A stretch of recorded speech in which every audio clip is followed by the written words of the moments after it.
Bonjour, bonjour. Alors, on continue hein, notre journal romantique collection de Stamperia. Donc là, on attaque, donc on était sur le bloc numéro 2, on attaque la page numéro 4. Donc plus simple, plus traditionnel, on va dire. Il y a du travail aussi, mais c'est plus traditionnel. Voilà, donc on a un rabat à gauche, un rabat à droite. Et à l'intérieur, il y a une cascade. On n'en avait pas fait encore. Alors, ici, celui-ci, il fait 16 cm sur 20,6. On plie à 13,5 et à 14. Petit gousset de 1,5 cm. On le met à l'intérieur, à gauche de notre bloc. Allez, on enlève les scotch. On le glisse dans notre enveloppe. On le met bien le long de la pliure. Et voilà. Je suis en train de me rendre compte que j'ai complètement oublié les aimants. Donc il va falloir... comment ça m'a marché ça? J'ai pas calculé ma fermeture moi. Ah! Eh ben voilà, ça c'est comme ça, quand on fait des trucs à la chaîne, comme ça on fait des bêtises. Alors, deuxième petit rabat, celui de droite, il fait 9,8 sur 20,6. On plie à 7,3 et on plie à 7,8. Toujours pareil, 5 mm, 7,3, 7,8. C'est pour compléter en fait, parce que la page qui est dessus, je l'ai coupée. Une partie qui va cacher la cascade et une partie où on va faire des pochettes. Voilà. Tout simplement, la dimension encore accouchée dehors, là, c'est encore à cause de ça. Donc 7,3, 7,8 sur le côté 9,8. Et puis je m'aperçois que j'ai pas pensé à la fermeture de cette page. Donc je vais la calculer hors caméra en mettant mes papiers. Et je vais vous trouver ça très rapidement. Eh oui, ça arrive, hein. Quand on fait beaucoup de choses à la fois. Voilà. Donc ça, c'est fait. Ensuite, ici, il y a une cascade. Donc, pour la cascade, j'ai récupéré cette page-là d'une des collections 2020 parce que j'ai pas tout découpé. J'ai déjà découpé toutes celles de 30-30. Après, ça va faire beaucoup. Puis bon, toujours pareil, hein, on économise le papier au maximum pour en avoir assez. Donc, ici, cascade sur ma page de fond. Donc, ici, il me faut 2 fois 18 sur 11 et on plie à 16 ici pour faire les deux cascades. On met le scotch à l'intérieur, on les glisse dans les fentes. Alors je les ai mises alignées l'une sur l'autre pour justement laisser ici la place pour faire autre chose. Donc il n'y en a que 2, ça prend pas beaucoup d'épaisseur. Donc voilà ce que ça va donner. Donc là j'ai mis 1 cm, ici 1 cm. Et entre les deux, mon cœur balance, entre les deux cascades, il y a 2,2. Ouais, je laisse un petit peu plus. Parce que comme ça fait 2 cm. Je laisse un petit espace pour quand même que la languette, voilà, que la languette de celle de dessus soit et la place, vous voyez, que dessous là, ça soit pas, ça se chevauche pas. Et pas enfilé comme il faut. Voilà. Qui reste de 2 ou 3 mm ici, vous voyez, pour que ça ne se chevauche pas. Donc, quand on fait une cascade, on commence toujours par celle de dessous. On fait toujours, je vous entends, hein. On fait toujours la première, c'est toujours celle qu'on colle en premier, c'est toujours celle qui est la dernière, en fait, hein, celle de dessous. J'ai pas gommé mes traits. Non, mais je vous jure, hein. Ça va pas, hein? On oublie de faire des choses. Et puis alors ça, c'est pas beau. Ne le laissez pas parce que ça fait pas joli, ça fait pas propre.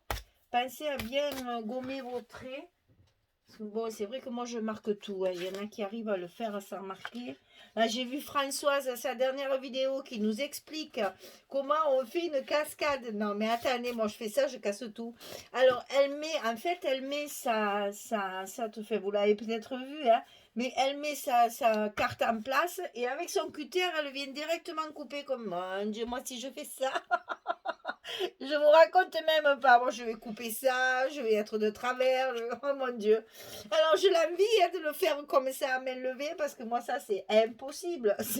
Moi, je trace, je mets des points, des tirets, des machins, je trace mon trait, je me mets de côté, je coupe ma fente. Mon Dieu. Comme quoi, on n'a pas toutes les mêmes facilités de. À moi, un cutter. Alors, mettez-moi un cutter dans les mains et. Moi, je tue quelqu'un, hein. Il vaut mieux que se lever du milieu quand j'ai un cutter dans les mains, hein. C'est vraiment quelque chose que je n'aime pas du tout, le cutter. Je ne suis pas du tout cutter. Je préfère les ciseaux et grandement les ciseaux plutôt qu'un cutter. Je suis maladroite. Et puis, bon, je risque de blesser quelqu'un, hein. Il vaut mieux se lever du milieu quand j'ai le cutter dans les mains. C'est plus prudent. Donc, quand j'ai vu faire Françoise, j'ai éclaté de rire. J'ai dit, mon Dieu, moi, si je fais ça, je ne vous raconte pas la catastrophe que je ferai après derrière, parce que ça, c'est pas possible, hein. Moi, je suis incapable de faire ce qu'elle a fait là, hein. Voilà. Alors, quand on a collé notre cascade, il reste une chose à faire, c'est scotcher nos fentes. Alors, qu'est-ce qu'elle a, celle-là? Ah oui. C'est mes plis qui sont pas bien. D'abord, si je me mettais à plat, ça serait bien aussi. Mes plis sont pas bien faits. J'ai le massipot qui commence à être fatigué. Alors, quand on a fait ça, on va consolider nos fentes. Donc, on passe bien son papier derrière et on va mettre du scotch sur les fentes pour consolider nos fentes. Ah ben, j'aurais dû le laisser jusqu'au bout. Qu'elle ne craque pas. Et là, c'est pareil. On passe bien notre papier derrière notre carte. Voilà. Et on scotche. Comme ça, ça solidifie le tout et on est tranquille. Alors ensuite, bien sûr, on va coller notre page. Ça, c'est sûr. Alors, qu'est-ce qu'il nous reste à faire? La petite pochette. Alors, la petite pochette qui va venir se mettre juste à côté de la cascade. Il y a juste la place. Donc, attention de bien faire attention à laisser la place de la pochette, hein. Donc, au fait, sur mes cascades, j'ai découpé les images d'une feuille 30-30 que je vais mettre au milieu comme ceci. Je trouvais dommage de ne pas les utiliser. Elles sont très belles, ces images carrées. Et du coup, après, avec deux chutes, j'ai complété mon rabat comme ça, hein. Donc, ça va faire un peu du patchwork. Donc ici, 12,5 sur 7,3. Et du côté 12,5, je plie à 2, je plie à 10,5 et j'oublie pas de mettre mon scotch rouge en bas de ma petite pochette. Alors, j'ai pas envie de la mettre tout en bas, j'ai envie de l'aligner avec ma cascade pour que je laisse encore voir un peu mon papier ici. Voilà, que ça fasse... Ah, évidemment, ça a bougé. Voilà, aligné sur ma cascade, comme ça. Je ne vais pas la mettre tout en bas, parce que dans cette pochette, je vais mettre ma fameuse enveloppe craft. Alors, je suis bien embêtée pour vous expliquer ça, parce que il faudrait que je puisse vous faire un patron. Alors, je vais vous dire, déjà, l'intérieur, c'est 7,2. Vous voyez qu'il y a des dimensions aussi... et 10,5 parce que c'est des dimensions américaines. Alors 10,5 sur 7,2. Et après, vous allez faire votre... Alors moi, ce que je vous conseille, les scotch, ils sont parfaits pour ça, vous voyez. Regardez. Hop, hop, hop, on fait le tour du scotch. On a celui-ci, on a celui-là. Et ici, vous prenez un masking tape, peut-être un petit peu plus petit. J'en ai pas sous la main, là. Donc, je ne peux pas... Ah, ben, mon tiroir est coincé. j'en ai pas là sous la main, donc peut-être quelque chose de plus petit, pareil. Non, ça va pas. Ça, le scotch, ça va très bien pour les deux grands morceaux. Ça fait exactement le tour du scotch. Elle est pas belle la vie? Et ici, pareil. Ça fait exactement le tour du scotch. Sur à peu près... vous voyez, ça fait pas la moitié, mais voilà. Je vous montre. Hein. Je reconnais que là, pour vous l'expliquer comme ça, maintenant vous faites une enveloppe droite, c'est encore mieux. Hein, vous ne cassez pas la tête. Mais c'est rigolo de faire ça parce qu'elles sont différentes. Et ici, petit arrondi, petit arrondi. Alors, donc, je plie des deux côtés. Sur la partie qui va se rabattre, j'ai fait un petit trou comme ceci. Ovale et assez fin. Moi, je vais vous donner les dimensions, mais bon, ça ne veut rien dire, ça. Hein. Ça fait 7 mm de large sur 1,6 mm de haut. Donc 7 mm et 1,7. 6, comme j'ai dit. Ouais, je ne me rappelle déjà plus. Hein. C'est une catastrophe. 1,6. Et cette petite encoche, si vous voulez, c'est pour pouvoir passer ça. Alors ça fait un petit cœur en fait, vous voyez ? Il y a un petit cœur d'un côté, un petit cœur de l'autre avec un espace qu'on ne coupe pas. Alors, une fois que vous avez ça, il faut le couper au cutter aussi, hein, vraiment la peur. Donc ici, j'ai coupé, ici, j'ai coupé, et après on plie de façon à ce que ça fasse ça. Et c'est ça qui va venir se loger dans notre petite fente. Et quand on les rouvre, ça tient bien fermé. Faites-le dans du papier, je ne compte pas la recouvrir, je vais la laisser en craft. Je vais simplement l'encrer, ça c'est certain. Je vais mettre de l'encre tout autour et je vais peut-être y faire un petit tamponnage, c'est tout, mais vraiment quelque chose de, ou un petit collage ou un bout de dentelle. Ou je vais pas faire grand chose, je vais la laisser telle quelle pour que ça reste bien façon junk, hein, que ça reste vintage un peu. Et donc cette petite enveloppe, elle rentre parfaitement dans cette pochette qui fait donc de largeur, mais du coup je sais pas faire des, je me casse pas, je vais mesurer. Elle fait 8,4, donc comme elle fait 7 et quelques de 7,2 je crois, voilà, elle rentre parfaitement bien dans la pochette. Donc ça, je vais le coller de façon à ce que ce soit aligné par rapport à la cascade. Pour que ça fasse une unité. Une fois après, hein, moi, ce que je vous dis souvent, hein, moi, je vous fais des propositions, je m'amuse là. Et puis après, si vous voulez vous simplifier le travail, n'hésitez pas. Hein. Moi, j'aime bien les choses compliquées, j'aime bien les choses un peu travaillées. Après, ça, c'est chacun ses goûts et ses envies. Hein. Vous inquiétez pas parce que l'air de rien, je m'inquiétine un peu des fois. Je fais la maline là, mais des fois, pouh, au bout d'un moment, je me dis non, mais tu t'es bien cassé la tête. Mais bon, après j'aime bien les résultats quand c'est un peu original. Et ben voilà, on est toujours satisfait après de notre casse-tête. Voilà. Et donc ma petite enveloppe, elle rentre nickel dedans. Voilà, il faut la décorer un petit peu et ça sera parfait. Voilà. Donc ici, je vais calculer ma fermeture parce que je l'ai complètement zappé. Je l'ai complètement oublié. Donc on va se trouver une façon de faire pour fermer tout ça. Comme ça se chevauche pas, on ne peut pas mettre d'aimants. Je ne vais pas mettre des aimants là parce que... Vous voyez, c'est un peu épais avec l'enveloppe et tout. Non, je vais peut-être mettre un truc comme ça là. Je vais trouver. Je vais trouver quelque chose d'original ou de... Ah oui, je pourrais faire une flippette avec un aimant. Parce que comme là, j'ai mon horloge, je veux pas trop gâcher mon horloge. Donc, ouais, peut-être une... Ouais, je vais trouver. Allez, je vous recouvre tout ça, je colle tout ça et puis je reviens. À tout de suite! Voilà, je reviens, j'ai terminé.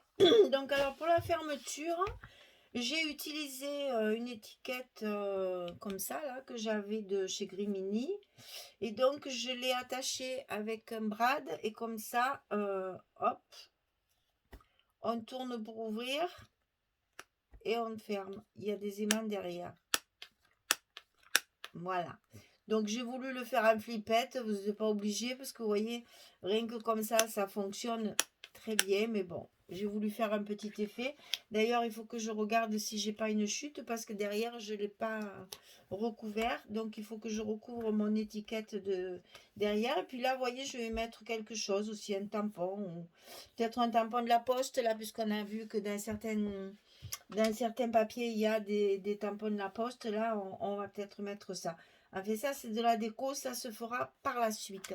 Donc, ici, j'ai fait une pochette exactement comme dans les premières pages pour y glisser quelque chose. Et là, je vais certainement faire un petit carnet, par exemple, avec des petits papiers dedans pour écrire. Enfin, ça, après, c'est en fonction de mes idées qui viendront au fur et à mesure. Donc ici, ben là, il n'y a rien puisque là, c'est la page d'accueil. Donc on fera une déco. Au lieu de la faire là, parce que le papier déjà se suffit à lui-même, je ferai un petit peu ici la décoration.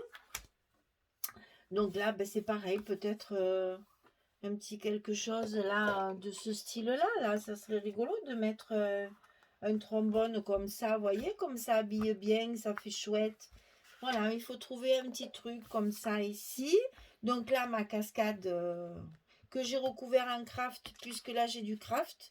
Donc, j'ai voulu rester cohérente, en fait. Hein. J'ai fait la même chose sur les deux. Donc là, les images carrées, et j'ai rajouté donc des petites chutes de papier pour compléter ma façade, là. Et par contre, peut-être je lui mettrai un petit truc, je sais pas. Là, ça serait chouette, un petit rang de perles, quelque chose de fin ici. Voilà, mais ça, vous voyez, c'est des trucs qui viennent après en fonction des idées et de ce qui reste aussi comme papier. Voilà, la page numéro 4, elle est terminée. Notre bloc numéro 2 est fini. Il n'y a plus que de la décoration. À vous de vous amuser, de créer des petites choses sympas qui pourraient éventuellement rajouter un petit décor, voilà, parce que vous voyez, le papier est très simple. Moi, j'aime beaucoup ce système. J'ai fait en fait un mitigé entre l'album photo et le...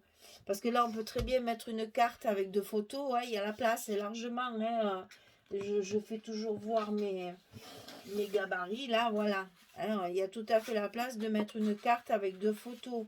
Bon, moi, j'ai envie de faire autre chose après. Bon, ça. Peut-être je ferai la carte et puis le petit livret qui va avec, je ne sais pas encore. Là aussi, c'est sûr, je vais peindre quelque chose, un trombone altéré ou quelque chose, là, je vais trouver. Là, c'est pareil, je vais certainement rajouter un petit quelque chose pour que ce soit plus classe, plus joli. Et puis voilà, la page numéro 4, elle est finie. Donc, notre bloc numéro 2 est fini.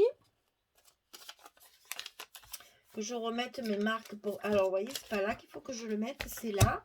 Parce que sinon, je vais pas me rappeler dans quel sens. Et après, je les mets à l'envers, comme une counifle que je suis. Ah, une counifle, vous savez ce que c'est, une counifle? Ça, c'est encore un truc de chez nous, ça. En fait, je crois que c'est vraiment très provençal. Parce que je pense pas avoir entendu ça ailleurs. Les counifles. C'est joli, remarque, c'est mieux que couillon ou que con. C'est pas très joli, c'est de... Counifle, je trouve que c'est imagé, ça. Ça veut bien dire ce que ça veut dire. Hein. Bref, voilà. De toute façon, là, j'aurais fait deux petites erreurs, mais je me suis bien rattrapée, donc ça va aller. Voilà les filles, je vous souhaite une bonne journée, bonne fin de journée pour les autres, et puis bonne soirée si c'est le soir. Et puis, écoutez, à bientôt pour attaquer le troisième bloc de notre album Journal de Stamperia. Je vous rappelle le nom de la collection. Tiens, allez, de temps en temps, il faut un peu ressortir les papiers pour que ça rafraîchisse un peu les idées. Donc c'est les Stamperia Romantic Collection, puisqu'il y en a plusieurs, et celle-là c'est le journal.